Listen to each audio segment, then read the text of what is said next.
IVM. Hey guys, even though Elon Musk is trying to turn everyone into robots, you'll be happy to know that very real human beings work at IVM Podcast, and some of them are even cool. How do I know? Well, listen to their own podcast, IVM Likes, where they recommend what they are listening to, watching, or reading.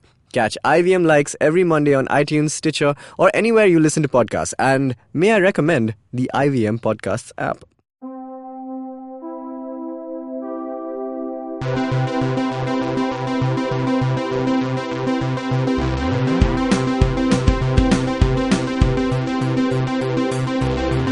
Hello and welcome to the Geek Bulletin, where we talk about the news and not news of the times that we live in. Yes. The very times that we live in. Speaking of times, went back to Dubai recently.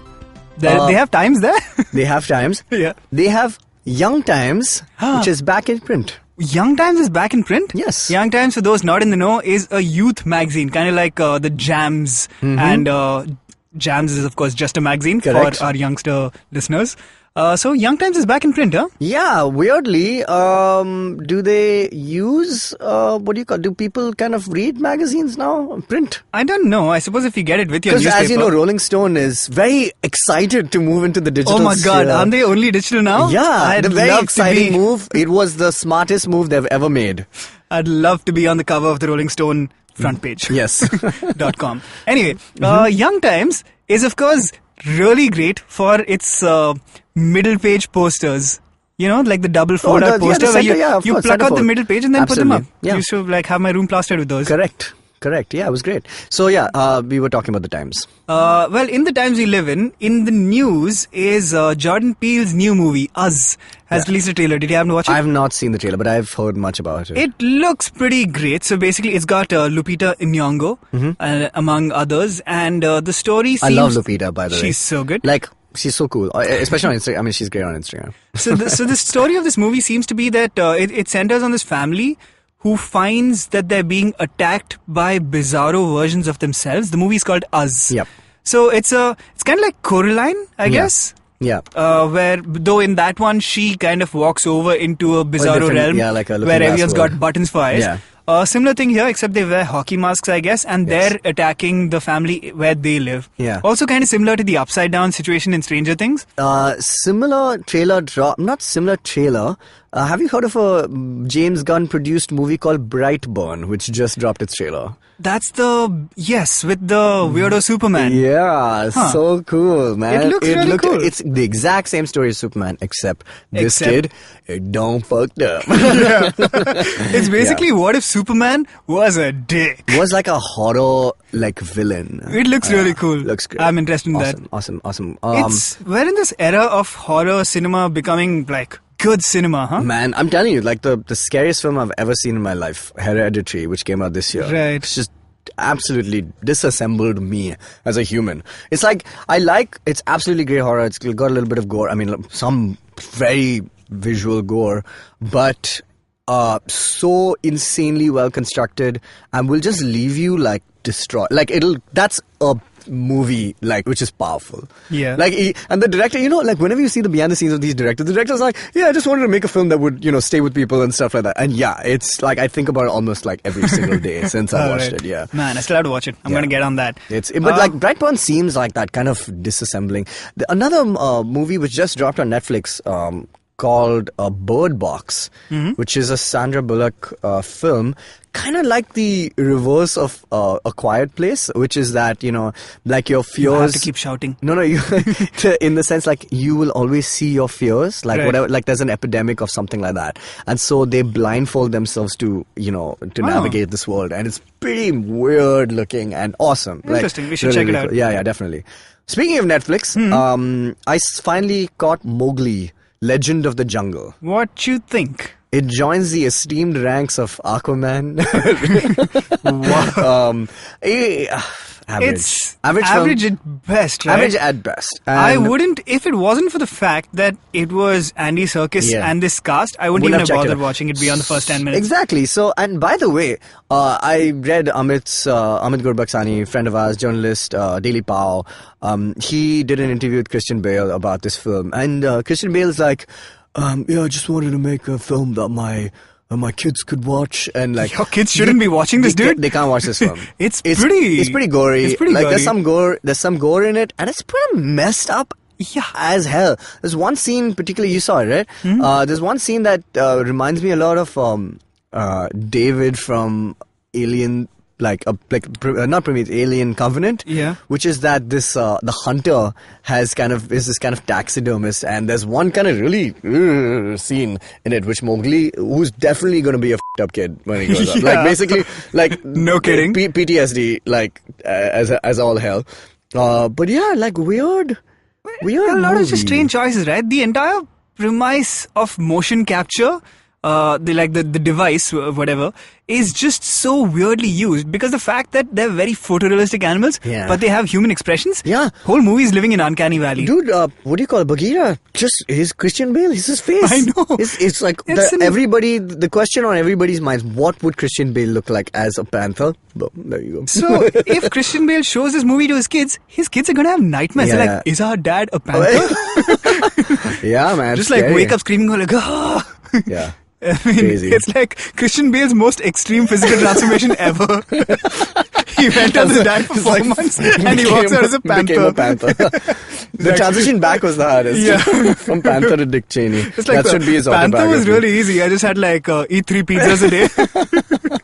And grow a tail.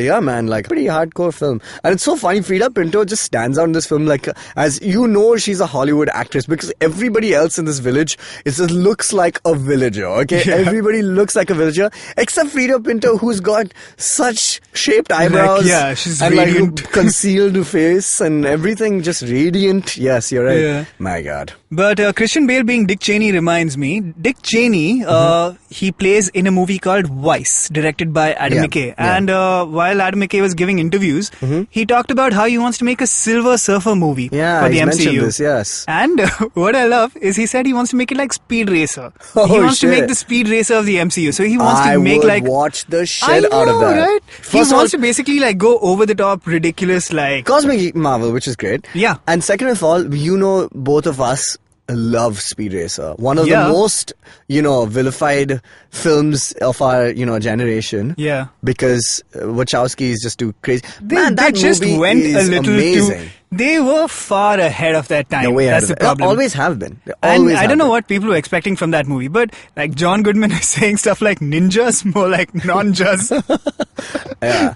You'll never be a real racer. No, I love that movie. I think it's brilliant. And yeah, I would love to watch this movie. And Adam McKay already is a part of the MCU. He wrote Ant-Man along with Edgar Wright. Yes, I think. He started the initial draft. Right? The first draft. I believe they still kept a lot of that in what Ant-Man eventually became. So it's possible that he could do this. And Adam McKay has basically gone from making goofy Will Ferrell comedies into doing whatever he wants. Literally whatever. He's just king of Hollywood right now. So he's killing it. He could do it. He does political comedy, which is really interesting space. Yeah, out of nowhere. It was pretty cool. Yeah. So, did you watch The Big Short? Yeah. It's cool.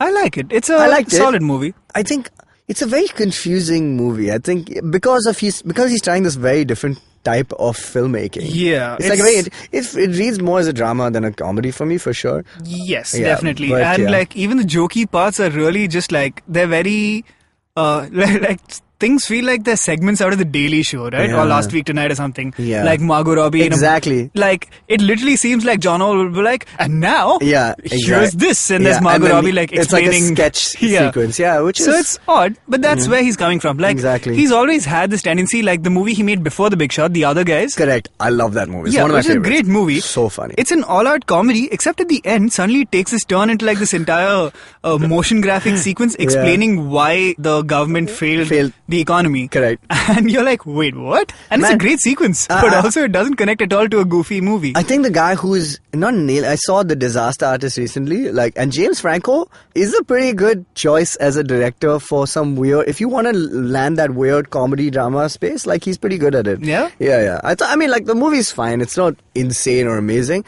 but I think he just has a weirder take on this thing, and it sits really well in that Have you seen space. that this entire gang of basically Seth Rogen, Jonah Hill, Franco, McKay, This Steve Judd Carell for that Apatow matter. raised. Yeah. This entire bunch who all came out doing pretty straight up vulgar comedy, like the frat boy kind of comedy. Correct, but they always seemed like they had like a layer of intelligence behind it. Yeah. And now they're kind of acting on those influences. I think because right? they've grown up a little bit. Yeah, or like maybe if you've seen This Is For Your Funny People, stuff like that, like a little more layered drama. Even Judd Apatow always had that. So did Adam Sandler, right? So I don't know if it's that they've grown up. Maybe now they're successful enough that they get to do these things.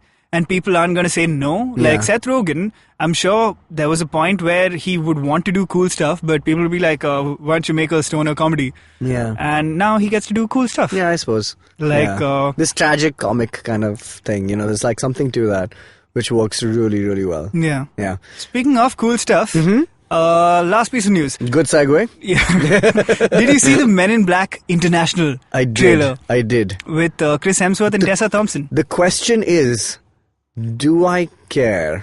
I know, I didn't care. And then I saw the trailer and I was like, all right, this looks fun. Sure. I'm just like, cool. It's, Chris, what Chris Hemsworth has turned into? A Hollywood Chris. He's a Hollywood Chris. No, and in the sense that, Chris Pratt is cast because he's Chris Pratt.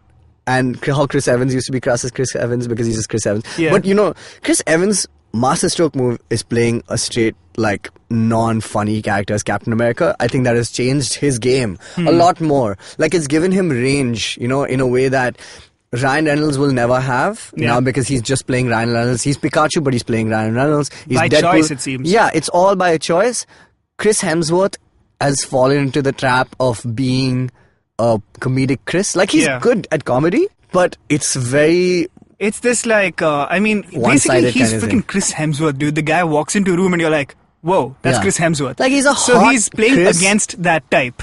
That's his comedic modus operandi. Basically, here's a hot seeming alpha male type dude who's kind of a goof. Which is fine. But I like Tessa Thompson. I like the joke of... I love Tessa There's Thompson. a part where he throws a tiny hammer in the trailer. Yeah. Nice, whatever. It seems fun. Yeah. Obviously, the reason I will watch this movie is because it's got Liam Neeson. Correct. I watch all Liam Neeson films, so I will watch this. Whatever. Yeah. This looks like... And I like the last MIB, but I actually really liked because time travel film, Jermaine is the villain. Jermaine is the villain, Josh Brolin, great. Yeah, so I think it should be fun. I wasn't expecting anything, and now it looks like, whatever, cool. I'm still not expecting anything. I'm just going to watch. Speaking of expecting things, I'm going to add one more piece of news. Because, much like a genie, I'm giving you one more wish. Tell me about those Alladin images. Alright, so he says that he's going to be blue in the film, but the Entertainment Then Weekly why do you put out these ones where you're distinctly not blue? Because he's black. I guess. Yeah. He also said that he's added a lot of hip-hop flavor, which is good. Interesting, yeah. I'll have it. But I'm not quite convinced. I kind of like what I see in the photographs. They look cool. Like, they've not given... Like, the suits and everything are very weird. Like, it's not... They have not tried to keep it exactly like the... Yeah. Which is fine. They're dropping a trailer soon, I suppose. I hope so, because I feel like leading with these promo images and people treating them as what the movie will look like is a bad move. That's not what the movie's going to look like. These look like a photo shoot. Yep. And they don't look like stills. Yeah, they don't look like stills. They look like... Yeah, it's not screen caps from the movie. Yeah, but obviously, right? I think they do that every time, like when Vogue or whoever these magazines come and they... Not Vogue, sorry, but like Hollywood Reporter or anything like that, they come for these photographs. It's on a day of shoot that is being laid out for, press and for this specifically. For PR and stuff, So, whatever, let's reserve judgment, I would say. But, some suspect scenes maybe. Yeah. Okay, whatever, we'll figure it out. Cool! We'll do a follow-up on this bulletin in 2019. Which is, I suppose, when this is out, right? A Happy New Year in advance, I suppose. A Happy New Year in advance to everybody. Check out our full episode this week where we're talking about Spider-Man Into the Spider-Verse, one of the best movies of the year. And listen to us next Monday when we will be talking about Aquaman, one of the most average movies of the year. Have a good time, everyone. This has been Geek Food.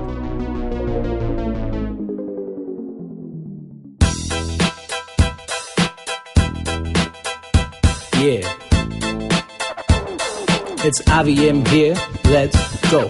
We the IVM kids on the block over here.